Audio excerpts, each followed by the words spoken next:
everyone. Thank you so much for tuning in tonight. My name is Erica Burns. You can find me on Instagram at Erica underscore in the 2020s. You can also find me at official Erica Burns model. It was not my idea to make 2 accounts, but I've just kept them accordingly. And then you can also find me on TikTok and Likey at Erica underscore in the 2020s, as well as on Twitter at Erica M Burns. I know that's a mouthful, and I do have a Facebook as well, but it is temporarily deactivated as I prepare for my surgeries that I have coming up in less than 2 weeks.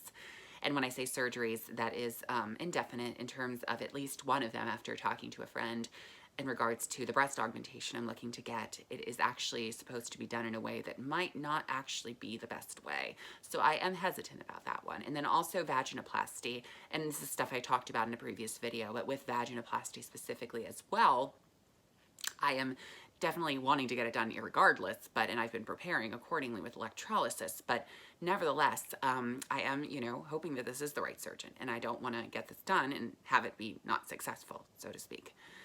So anyway, I just want to thank you all for being here, watching this, and this episode is specifically about my own personal cosmic struggle I've been dealing with that I haven't fully shared or elaborated on, for the concern that others might think I'm crazy or whatnot, or wondering if I am crazy, but it is about 666 versus 777, my epic personal cosmic struggle amidst an epic global cosmic struggle. Now I know that's a mouthful, and I'll break it down a little bit for you. So if you're not familiar, and I'm sure you are with 666, it is the satanic symbol. 666 means the devil. It's evil, pure evil. 777, I actually recently learned, after having listened to a song by Joji that a guy I was temporarily talking to introduced me to, an artist named Joji. He has a song called 777, and that 777 actually means it's you're on the path towards your guardian angels, and you're on the path towards good things and what's right for you, and blessings, heavenly. So I want to bring this up because both 666 and 777, as of late, and in general, but as of late specifically, have been numbers that have been prominent in my life, particularly 777. That one emerged recently. And perhaps there is the argument that it is the law of attraction, but I do consider it rather significant, especially because I am part of a community that many have condemned to be evil and going to hell. Many people have said that being transgender means you're evil. It means you're going to hell. You're sinning by transitioning or by being LGBTQ. You are a sinner and you're going to be damned to hell. And so I definitely will say, and admittedly, I do have it in the back of my head. Am I going to hell? Am I going to hell for what I've already done in terms of my transition? Am I going to hell for what I will intend to be doing coming up in my transition? And what does all of this mean? So yes, I have had a number of, and I'll start with the 666. And I also want to elaborate too that I'm talking about an epic global cosmic struggle. I'm sure you may very well be able to figure that out. We're dealing with COVID-19 right now. And I do believe that their energy in this world right now is very purely a cosmic struggle in terms of between good and evil, in an unprecedented fashion. Never before have we experienced it to this extent. And I do believe in a lot of senses we are living in revelations. And I suppose that does make me rather biblical believing and biblical teaching or whatnot. And I do want to acknowledge that, because I know I have had friends or I've had people come in my life and say, well, if you're going to be identifying as LGBTQ, why are you talking about the Bible? Why are you treating the Bible like it's a real thing? Why don't ignore that? And, I have a complicated, as I'm sure many LGBTQ people do, and having grown up with a Catholic upbringing, I do have a very complicated relationship with the Bible in terms of whether or not I think it's for real, or if it's not for real, or if some of it's for real, some of it's not for real. It's hard to know for sure. It's hard to know for sure. But you know what? I do believe that there are some elements to it that do carry truth in it. I wouldn't have a tattoo on my back, Romans chapter 7, verses 14 through 25, if I didn't believe there was some validity to it. So I really personally, yes, some may say I'm just picking and choosing by being, LGBTQ, and transgender specifically, and still going along with what the Bible teaches in some senses. But at the same time, I do think there's meaning. And there's a lot of things like stoning a woman to death for having an affair or whatnot, or not eating shellfish, or different kinds of things that, are passed off as ridiculous by general society, even in Christianity itself. And it's like, well, if that's the case, then maybe we should apply the LGBTQ aspect as well, a man not lying with a man. And yes, this can be argued as manipulative, but the point I'm getting at here is that I do believe there is a cosmic struggle going on within me between good and evil, as there is going on with the world right now with COVID and living in a revelatory time. But I do want to say that I definitely think I have to try to interpret things in my life, whether they be coincidences, the law of attraction, or if they are in fact signs. But I'm going to start with just saying too, I recently rewatched a movie. It was a Lifetime original back in 2006. It's A Girl Like Me, the Gwen Arajo story, based on Gwen Arajo, who was actually murdered tragically in 2002 for being transgender.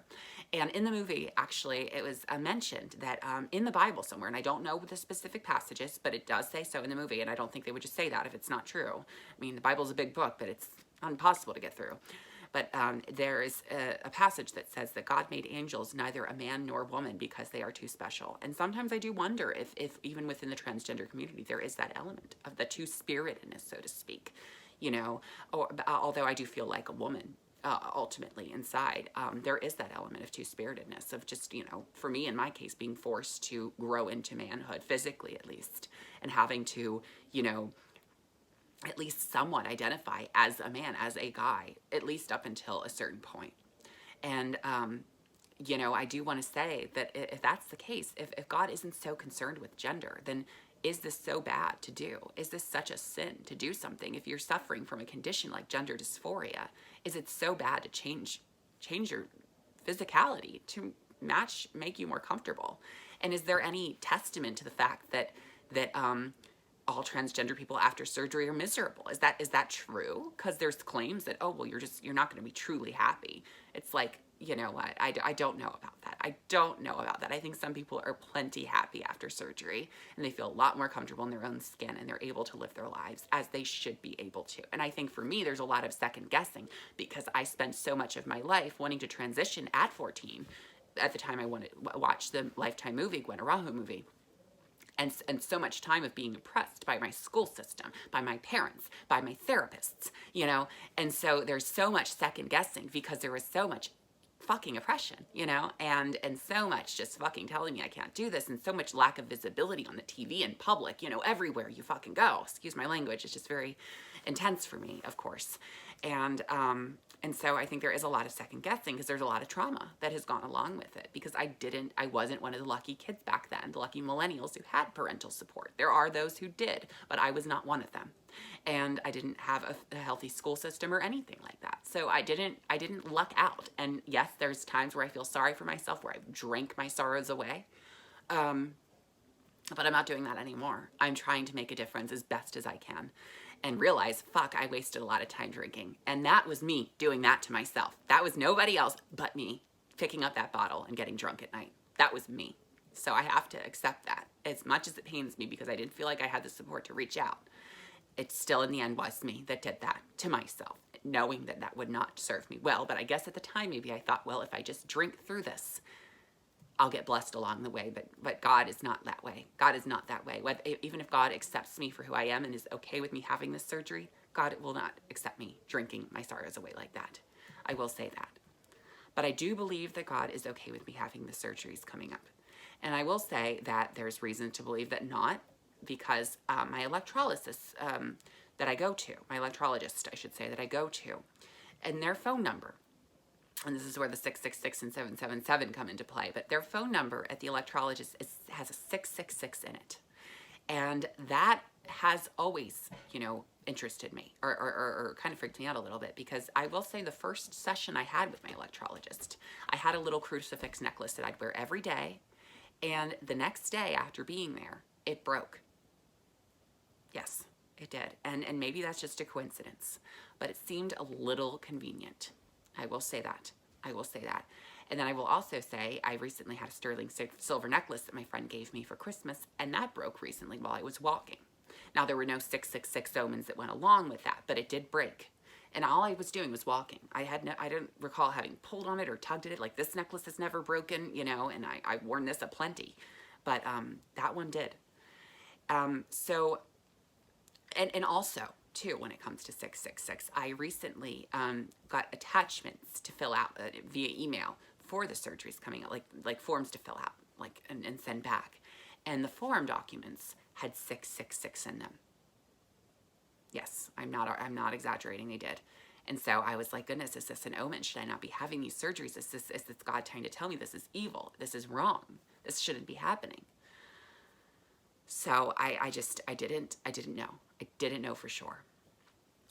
What I will say though is when it comes to the 777,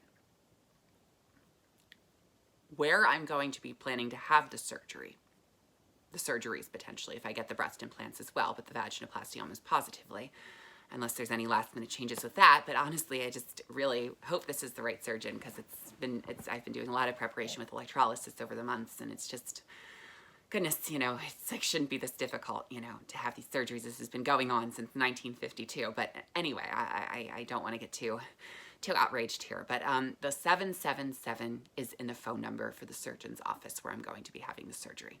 777. Now, if I haven't already explained, 777 means blessings. It's on the path to your guardian angels, on the right track.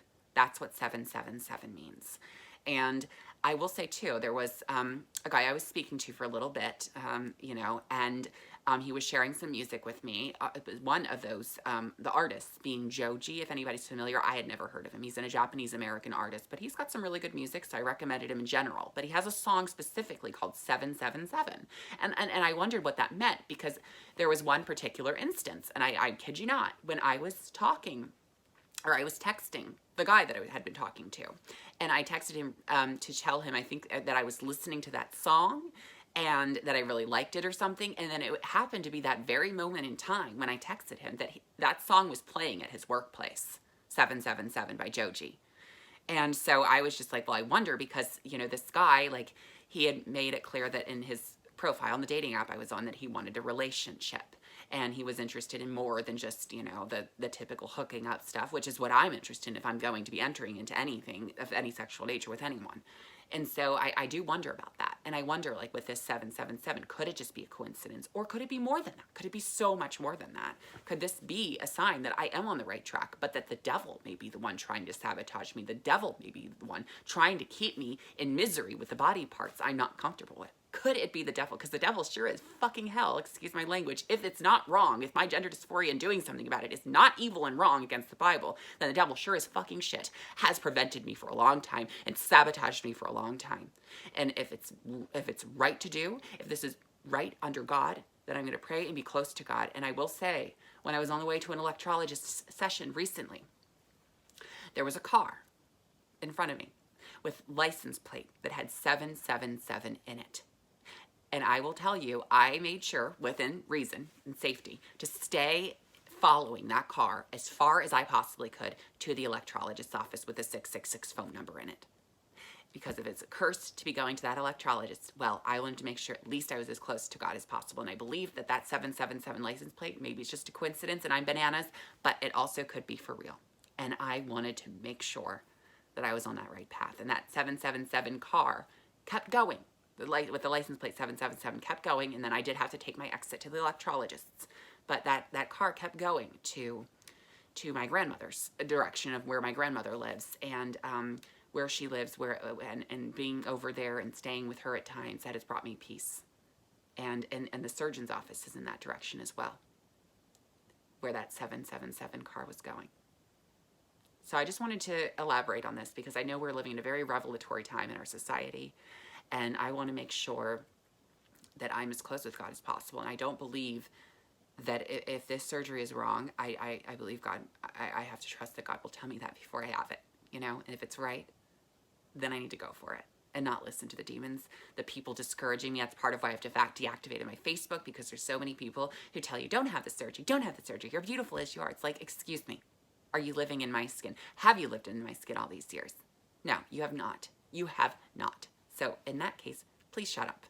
And I do mean that with respect, but oh my goodness, there's so many people that are just thinking, like a lot of cisgender people even, or even transgender people for that matter, like, don't have surgery, don't have surgery. I'm like, you know what? I'm very thankful to be living in a time when surgeries like these are covered under insurance, because before they were not. Before it was all about passing, but now there's actually rights for trans people. And that's a beautiful thing. It just sucks that I had to live in the crossfires of it, but someone had to bear that brunt, and I suppose that's me. In any case, I know this video has gone on a little longer than my other ones, but thank you so much for watching, and please do let me know if you have any comments or questions. I know this has been a very intensive discussion that could go on, but for right now, I got to keep it as short as possible to not bore the hell out of you. Anyway, thank you so much, and yeah, I'm going to remain close with God during this time in preparation for the surgery, as close as I can, to try and make sure I am making the right decision.